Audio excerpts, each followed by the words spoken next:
Okay, command responsibility, angay sa mo He resign. is answerable to it. Angay siya mo He is resign. answerable to it, yes. PM resign. Yan ang panawagan ng mga taga Cebu. Piliin nyo mga kaibigan, mga kababayan. Ang gagamitin nila para temporary na matulugan ng mga nabiktima sa Lindo ang dating mga ginagamit na tent sa Kubi dahil ang Pilipinas daw ay wala ng budget.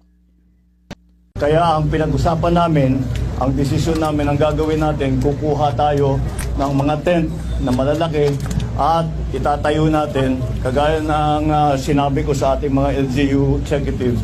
Ito yung mga tent ng Red Cross na ginamit nung COVID. At ito ay mabilis itayo at kahit umulan, hindi problema. Kaya yun ang dadalhin namin dito sa ngayon. Sa ako ang press ko, no, I am not only disappointed, I am angry. And the rest of the Cebuanos are angry for what's being done sa ato ang mga taxes karon nga gipangawat ani mga buaya na as gobyerno. So mo na naata diri karon para atong ipakita ang atong kasubo sa nahitabo sa tibuok nasod karon. Nagipangawat ang atong kwarta aning tigpipila ng mga contractors o mga naa sa government agencies.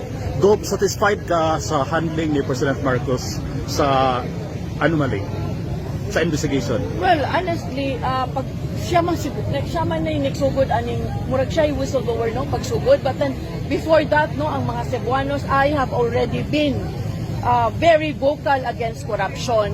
But nationally, since the SOPA, what is ano sa iyang SONA, no, diha to nagsugod. But then ang mga Cebuanos, especially me during my campaign, I have been very vocal against corruption.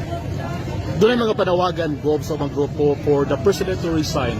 Do you think it's time for him to resign? If it's the call of the people, then he has to listen to the people. For you? For me personally, because I don't think kaning corruption, no, was not handled well. Siguro from the start, jud unta, he should have made it clear na ang kaning corruption is non-negotiable. Dili pwede mangawat ng mga agencies atong gobyerno. So, command responsibility magud na.